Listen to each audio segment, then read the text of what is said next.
오늘 하나님 말씀은 창세기 31장 17절에서 42절 말씀입니다.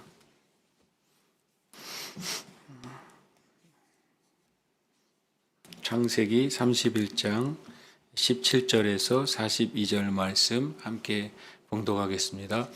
야곱이 일어나 자식들과 아내들을 낙타들에게 태우고 그 모은 바 모든 가축과 모든 소유물 곧 그가 밧단 아람에서 모은 가축을 이끌고 가나안 땅에 있는 그의 아버지 이삭에게로 가려 할세. 그때 라반이 양털을 깎으러 갔으므로 라헬은 그의 아버지의 드라빔을 도둑질하고 야곱은 그 거취를 아람 사람 라반에게 말하지 아니하고 가만히 떠났더라. 그가 그의 모든 소유를 이끌고 강을 건너 길르앗산을 향하여 도망한 지 3일 만에 야곱이 도망한 것이 라반에게 들린지라. 라반이 그의 형제를 거느리고 7일 길을 쫓아가 길르앗산에서 그에게 이르렀더니 밤에 하나님이 아람 사람 라반에게 현몽하여 이르시되 너는 삼가 야곱에게 선악간에 말하지 말라 하셨더라. 라반이 야곱을 뒤쫓아 이르렀으니 야곱이 그 산에 장막을 친지라. 라반이 그 형제와 더불어 길르앗산에 장막을 치고 라반이 야곱에게 이르되 네가 나를 속이고 내 딸들을 칼에 사로잡힌 자같이 끌고 갔으니 어찌 이같이 하였느냐. 내가 즐거움과 노래와 북과 수금으로 너를 보내겠거늘 어찌하여 네가 나를 속이고 가만히 도망하고 내게 알리지 아니하였으며 내가 내 손자들과 딸들에게 입맞추지 못하게 하였으니 내 행위가 참으로 어리석도다. 너를 해할 만한 능력이 내 손에 있으나 너희 아버지 하나님이 어젯밤에 내게 말씀하시기를 너는 삼가 야곱에게 선악간에 말하지 말라 하셨느니라. 이제 네가 네 아버지 집을 사모하여 돌아가려는 것은 옳거니와 어찌 내 신을 도둑질하였느냐. 야곱이 라반에게 대답하여 이르되 내가 생각하기를 외삼촌이 외삼촌의 딸들을 내게서 억지로 빼앗으리라 하여 두려워하였음이니이다. 외삼촌의 신을 누구에게서 찾든지 그는 살지 못할 것이요 우리 형제들 앞에서 무엇이든지 외삼촌의 것이 발견되거든 외삼촌에게로 가져가소서 하니 야곱은 라헬이 그것을 도둑질한 줄을 알지 못함이었더라. 라반이 야곱의 장막에 들어가고 레아의 장막에 들어가고 두 여종의 장막에 들어갔으나 찾지 못하고 레아의 장막에서 나와 라헬의 장막에 들어가매 라헬이 그라빔을 가져 낙타 안장 아래에 넣고 그 위에 앉은지라. 라반이 그 장막에서 찾다가 찾아내지 못하매 라헬이 그의 아버지에게 이르되 마침 생리가 있어 일어나서 영접할 수 없사오니 내 주는 노하지 마옵소서 하니라. 라반이 그 드라빔을 두루 찾다가 찾아내지 못한지라. 야곱이 노하여 라반을 책망할세. 야곱이 라반에게 대답하여 이르되 내 허물이 무엇이니이까? 무슨 죄가 있기에 외삼촌께서 내 뒤를 급히 추격하나이까? 외삼촌께서 내 물건을 다 뒤져보셨으니 외삼촌의 집안 물건 중에서 무엇을 찾아내었나이까? 여기 내 형제와 외삼촌의 형제 앞에 그것을 두고 우리 둘 사이에 판단하게 하소서. 내가 이 20년을 외삼촌과 함께하였거니와 외삼촌의 암양들이나 암염소들이 낙태하지 아니하였고 또 외삼촌의 양떼의 순양을 내가 먹지 아니하였으며 물려 찢긴 것은 내가 외삼촌에게로 가져가지 아니하고 낮에 도둑을 맞았든지 밤에 도둑을 맞았든지 외삼촌이 그것을 내 손에서 찾았으므로 내가 스스로 그것을 보충하였으며 내가 이와 같이 낮에는 더위와 밤에는 추위를 무릅쓰고 눈 붙일 겨를도 없이 지냈나이다. 내가 외삼촌의 집에 있는 이 20년 동안 외삼촌의 두 딸을 위하여 14년, 외삼촌의 양떼를 위하여 6년을 외삼촌에게 봉사하였거니와 외삼촌께서 내 품삯을 10번이나 바꾸셨으며 우리 아버지 하나님 아브라함의 하나님 곧 이삭의 경외하는 이가 나와 함께 계시지 아니하셨더라면 외삼촌께서 이제 나를 빈손으로 돌려보내셨으리다마는 하나님이 내 고난과 내 손의 수고를 보시고 어젯밤에 외삼촌을 책망하셨나이다. 아멘. 이 창세기 31장 17절 41절 말씀은 이제 야곱이 정말 드디어 바단 아람에서 다시 가나안 땅으로 오는 그 과정의 첫 번째 부분입니다. 바단 아람에서 가나안으로 오는 과정의 이제 스토리는 크게 이제 한 세 가지로 우리가 알 수 있습니다. 하나는 오늘처럼 이제 라반에게 쫓김을 받고 그것으로부터 이제 벗어나는 스토리가 하나 있고, 그다음에 이제 야복강가에서 씨름함으로, 천사와 씨름함으로 이제 야곱이 이스라엘이 되는 그런 스토리가 하나 있습니다. 그 다음에 또 이제 실제 야곱이 에서를 만나죠. 20년 만에 원수 같이 헤어졌던 에서를 만나서 하나님의 은혜로 극적으로 화해하는 장면이 이제 야곱이 바단 아람에서 가나안으로 돌아오는 것 가운데 일어나는 스토리들입니다. 그 중에 이제 라반과의 이제 이야기죠. 야곱이 일어나 자식들과 아내들을 낙타에 태우고 이제 모든 가축을 끌고 가나안 땅에 있는 그의 아버지 이삭에게로 가려고 이제 일어납니다. 일어나, 이 말은 실은 우리가 신약에서 예수님께서 죽은 아이를 살리실 때 소녀야 내게 이르노니 일어나라, 그때도 쿰이라는 단어를 사용하십니다. 신약이 헬라어로 쓰여졌는데 그때만큼은 달리다 쿰, 이것은 이제 아람어를 사용합니다. 그런데 아람어와 또 구약의 이 히브리어와는 거의 이제 친족 관계여서 거의 비슷한 발음이 됩니다. 그래서 여기서도 야곱이 일어나, 이것이 쿰입니다. 그러니까 일어난다고 하는 것은 이전에 있던 것으로부터 어떻게 보면 결심을 하고 의지를 가지고 행동으로 옮기는 상태를 많이 얘기합니다. 그러니까 이 야곱이 지난 20년간 실은 어떤 경우는 야곱이 와서 또 라반도 속이고 다 속였다고 하지만, 그러나 이제 오늘 말씀에 보면 오히려 야곱은 굉장히 충성된 20년을 보냈습니다. 그리고 하나님 은혜 가운데는 20년을 보낸 것이죠. 실은 참고 견디고 인내했던 시간들을 보낸 것입니다. 그러나 이제 하나님께서 야곱이 여러 가지 분별이 있었지만 우리가 지난 시간에 나눈 것처럼 하나님이 가라고 말씀하신 것입니다. 하나님이 이제는 내 고향, 내 친족에게로 돌아가라 말씀하셨기 때문에 야곱이 이제 그 20년간의 삶을 뒤로하고 일어나고 행동으로 옮기게 됩니다. 우리는 하나님의 뜻이 임했을 때 이렇게 야곱처럼 일어나는 일이 필요한 줄 믿습니다. 우리 약속의 말씀 이사야 60장 말씀처럼 일어나 빛을 발하라 라고 주님 말씀하실 때 믿음으로 일어날 때 하나님의 영광이 임하는 것을 믿습니다. 이렇게 야곱이 일어납니다. 그래서 그때 양털을 깎으러 라반이 갑니다. 그러니까 어떤 기간 동안 양털을 깎게 되니까 그 시간에 이제 떠나게 되는데, 그때 라헬은 그의 아버지의 드라빔을 도둑질합니다. 근데 원래 언어에는 아버지의 드라빔들을 도둑질했다라고 복수로 되어 있습니다. 그러니까 이 라반은 여러 신들을 섬기고 있었던 자입니다. 여러 종류의 이제 신의 형상을 가진 드라빔들, 작은 우상들이죠. 그것들을 이제 라헬이 훔쳐가지고 갑니다. 그 왜 그랬는지는 성경에 자세히 기록되어 있지는 않습니다. 그러나 분명히 라헬의 그 동기 안에는 이 긴 여행에 이제 야곱은 자기 고향으로 돌아가는 길이지만 라헬과 함께하는 모든 다른 가족들은 인생에서 처음 가는 길이죠.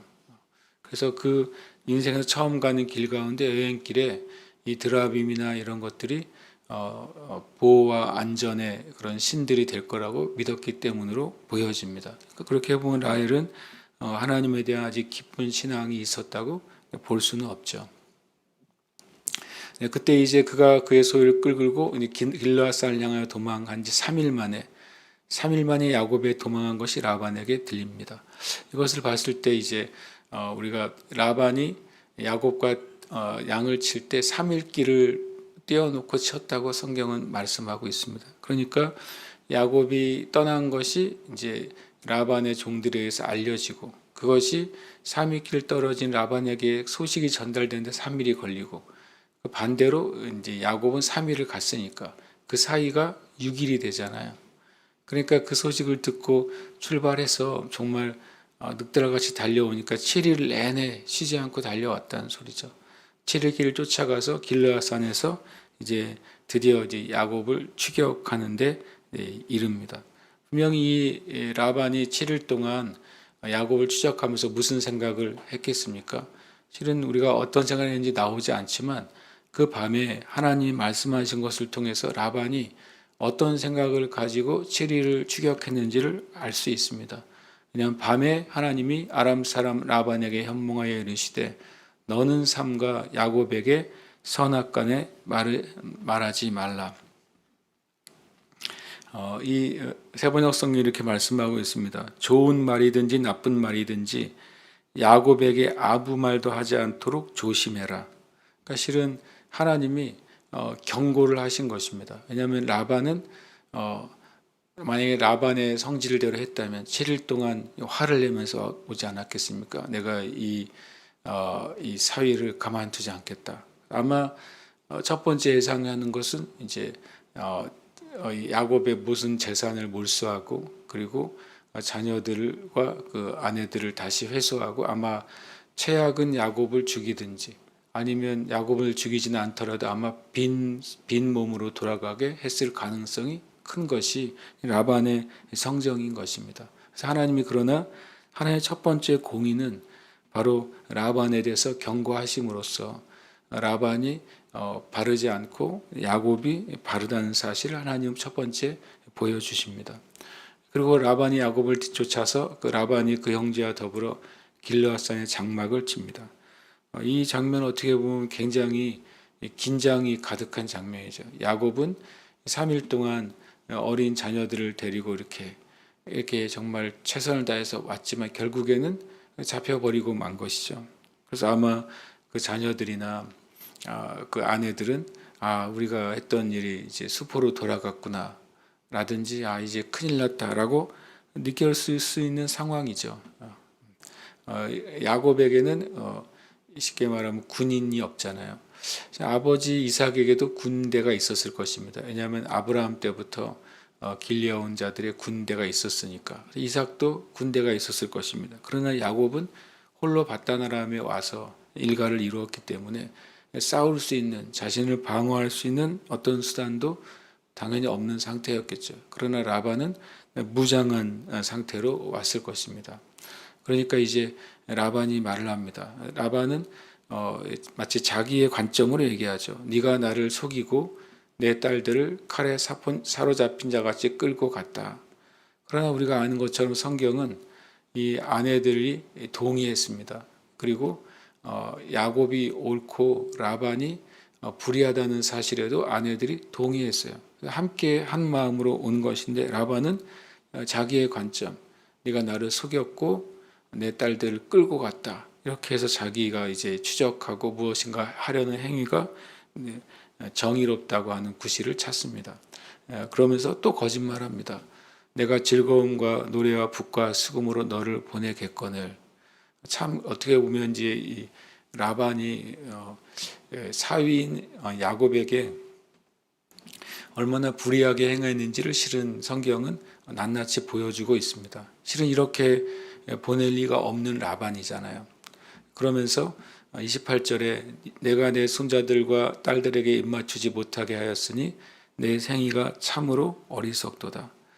이것은 이제 라반의 거짓말이 아니라 참 놀랍게도 영적으로 미련한 말이 됩니다. 왜냐하면 야곱이 한 행위는 어리석게 한 행동이 아니라 분명히 하나님의 명령에 순종해서 야곱이 한 행동이기 때문에 그렇습니다.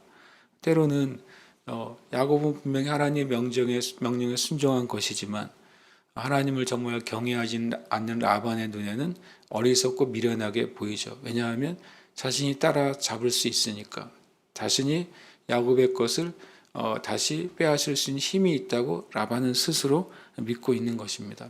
그러면서 너를 해할 만한 능력이 내 손에 있으나 실은 이것은 자기의 착각이죠. 분명히 이제 표면적으로는 라반은 그런 능력이 있죠. 그러나 하나님이 야곱과 함께 하신다는 영적인 사실은 라반은 전혀 모르는 자인 것이죠. 자신이 정말 하나님 앞에 어떤 존재인지도 모르고 하나님이 어떤 분인지도 모르는 라반의 모습입니다. 그러나 그 다음에 말합니다. 너희 아버지 하나님이 어젯밤에 내게 말씀하시기를 너는 삼가 야곱에게 선악간에 말하지 말라 하셨느니라. 이 라반이 생각하기에 자기는 해야 할 능력이 있고 해야 할 마음이 있었지만 하나님이라는 이 요소를 실은 생각하지 못한 것입니다. 그 밤에 하나님이 나타나셨을 때 실은 어떤 면에서는 라반은 두려웠을 것입니다. 그리고 내가 야곱을 함부로 할 수 없다는 사실을 현실을 알았을 것입니다.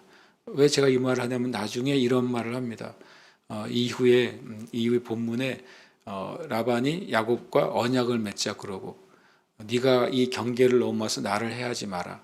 나도 이 경계를 넘어가서 너를 해하지 않겠다. 해한다는 표현을 계속 사용합니다. 그러니까 이 선을 긋자고 하는 것은 야곱에게 하나님이란 존재가 함께하고 있고 그가 굉장히 크고 두려운 존재라고 라반이 느낀 것입니다. 그래서 이런 행동을 하죠. 그러나 겉으로는 그렇게 말하지 않는 것입니다. 마치 이 세상과 또 어둠의 세력이 교회와 성도들을 향해서 또 진리의 말씀을 향해서 이렇게 말하는 거죠. 우리는 교회를 해할 만한 능력이 있다. 우리는 복음과 진리를 막을 수 있는 능력이 있다. 왜냐하면 수많은 역사 가운데 많은 마귀에 의한 많은 주권자들이 그렇게 생각했기 때문에 그렇습니다. 그러나 결국에는 그 수많은 하나님을 대적했던 주권자들과 나라는 사라졌지만 그러나 복음과 진리와 하나님의 나라는 더 확장된 것을 우리가 압니다. 우리가 누구의 관점으로 보는 것이냐, 우리 인간의 관점이냐 하나님의 관점이냐에 따라서 우리의 삶이 완전히 다른 방향이 될 줄 압니다. 저와 여러분이 하나님의 관점을 가지고 보게 되시기를 축복합니다. 그러면서 야곱이 하는 말들이 참 야곱의 의외의 성품들이 드러납니다. 야곱이 생각보다 굉장히 정직합니다. 왜냐하면 31절에는 자기 안에 두려움이 있었다고 첫 번째 정직하게 말하죠. 그리고 두 번째로는 외삼촌의 신을 누구에서 찾든지 그는 살지 못할 것이요 발견되거든 외삼촌에게로 가져가라. 실은 야곱은 라반이 드라빔을 찾을 때 라헬이 도둑질한 줄 알지 못한 상태에서 말합니다. 만약에 그를 찾으면 드라빔을 훔친 사람은 죽을 것이고 혹 나의 모든 물건 가운데 자녀들이나 누구든지 이 라반의 물건을 가지고 있으면 다 가져가십시오 라고 말합니다. 야곱과 라반의 그런 공적인 관계에서는 분명히 라반이 잘못했지만 만약에 야곱과 야곱의 책임 안에 있는 이 무리 가운데 있는 죄에 대해서 내가 책임을 지겠다. 이런 실은 정직한 태도 그리고 고든 태도가 실은 야곱에게서 발견이 됩니다. 그러면서 라반이 야곱의 장막에 들어가고 레아의 장막에 들어가고 여종의 장막에 들어가고 라헬의 장막에 들어간 찾아내지 못합니다. 참 저는 이제 이것을 보면서 들어갔다고 표현했지만 그 텐트를 가서 자기의 드라빔을 찾으려고 온갖 물건을 다 뒤지지 않았겠습니까? 그 여러분 생각해 보시면 마치 이제 수색하는 군인이 와서 무엇인가 물건을 찾는 것처럼 온 집안을 다 엉망진창으로 만들었을 것입니다. 왜냐하면 그 드라빔이 큰 물건이 아니라 사람의 몸에 숨기고 다닐 만한 작은 것들이니까 아마 정말 모든 물건들을 샅샅이 다 뒤졌을 거예요. 저는 참 이 장인으로서 또 아버지로서 이렇게 무례한 행동을 하는 것은 참 합당하지 않구나 하는 생각이 듭니다. 그러나 그 과정을 묵묵히 지켜볼 수밖에 없는 야곱과 그의 가족들입니다. 그러나 결국에 차단하지 못하죠. 여기 있는 것처럼 또 라헬이 또 실은 아버지 라반을 속이게 됩니다. 그리고 라반은 그 드라빔을 들이찾다가 찾아내지 못합니다. 야곱을 20년간 속이고 어떻게 보면 갑질을 했던 라반이 이제는 자신의 딸에 의해서 속임을 당하는 그런 상황이 벌어집니다. 야곱이 이제 노하여 참 재미있는 표현인데요. 20년 만에 처음 노합니다. 굉장한 인내죠. 야곱이 라반을 만나서 여러 가지 일들을 당했고 나온 것처럼 10번이나 계약을 속일 때에도 성경은 야곱이 노하고 화내고 그렇게 자기의 일을 라반에게 말했다고 성경은 말하지 않습니다. 그러나 20년 만에 야곱이 노한다고 성경은 말합니다. 그러면 라반을 책망합니다. 그러면서 내 허물이 무엇이냐, 또 나의 죄가 무엇이냐, 도대체 내가 무슨 죄와 허물이 있기에 마치 추격해서 마치 노예를 찾아다니듯이 아니면 적을 쫓아오듯이 추격하십니까? 라고 말합니다. 그러면서 우리 둘 사이에 모든 사람 앞에서 판단하자고 말합니다. 결국엔 야곱의 혐의가 입증되지 못하죠.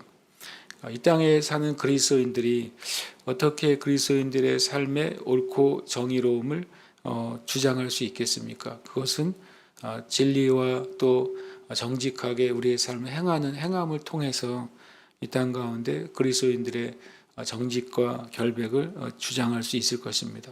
그러면서 야곱이 이제 그동안 하지 못했던 말, 마음에 두었던 말을 말합니다. 내가 20년 외삼촌과 함께 있었다. 그런데 암양들이나 암염소들이 낙태하지 않았습니다. 양떼를 얼마나 잘 돌봤는지 그 20년간 낙태하지 않았다. 이것은 굉장한 일이잖아요. 야곱은 정말 성실한 사람입니다, 실은. 그리고 외삼촌의 양떼 순양을 내가 먹지 않았다 그렇습니다. 정직한 야곱입니다. 그리고 물려 찢긴 것 가져가지 않았고 낮에 도둑 맞고 밤에 도둑 맞은 것 자기가 토해냈어요. 근데 참 놀랍게도 외삼촌이 그것을 내 손에서 찾았다. 도둑들이 가져갔으니까 외삼촌이 야곱에게 네가 보상해라고 말했다는 겁니다. 실은 참 이것은 이제 무례하잖아요. 그리고 옳지 않는 것인데 그것을 다 보충했다 그래요. 내가 그것 스스로 보충했다. 실은 야곱은 라반과의 관계에 있어서 책임지지 않아도 될 것까지도 책임지는 삶을 살았습니다. 그리고 40절에 보면 낮에는 더위와 밤에는 추위를 무릅쓰고 눈 붙일 겨를도 없이 지냈다. 실은 20년간 어찌 보면은 라반은 야곱을 존중하고 사랑하는 사이로 관계한 것이 아니라 노예처럼 관계를 한 것입니다. 참 불의한 라반이에요. 나중에 야곱이 한참 지난 다음에 애굽에 가서 뭐라고 말하고 내가 참 험한 세월을 살았습니다라고 말을 하잖아요. 그것은 진짜 사실인 것입니다. 야곱은 참 험난한 믿음의 삶을 살았고 그 가운데서 하나님을 놓지 않는 삶을 살은 저는 오히려 참된 믿음의 삶의 표본이라고 저는 생각이 듭니다. 그렇잖아요. 야곱이 성실하고 정직하고 책임을 지고 그리고 이제 정말 갑질을 하는 이 장인 앞에서도 노예와 같은 삶을 살면서 자기의 가정을 지켜낸 믿음의 사람이 되는 것입니다. 그러면서 외삼촌은 내 품삯을 10번이나 바꾸셨다. 그리고 그 다음에 정말 충격적인 말이죠. 하나님이 함께하지 않았다면 외삼촌께서는 외삼촌의 성정으로는 외삼촌의 그동안 삶의 모습으로는 이제 나를 빈손으로 돌려보낼 사람이라는 겁니다. 얼마나 라반이 악합니까, 실은. 라반이 악한 것이 사실이죠. 그러나 하나님이 내 고난과 내 손의 수고를 보시고 어젯밤에 외삼촌을 책망하셨습니다. 이것이 하나님이 실은 이 20년 삶 가운데 야곱의 의와 공의를 인정하신 것입니다. 우리는 믿는 사람으로서 공의를 이루시는 하나님을 믿는가? 그리고 하나님이 공의를 이루시는데 하나님의 때와 하나님의 방법을 우리가 맡기고 믿을 수 있는가? 그것이 야곱의 인생 가운데 우리가 믿음으로 취해야 될 영역이라고 저는 생각합니다. 그리고 함께 이 시간 기도하겠습니다. 성도들이 이 세대와 세상에서 성실하고 정직하며 진리대로 살게 하시고 모든 일에 하나님의 공의와 하나님의 보상하심을 믿고 행하게 하소서. 함께 기도합니다.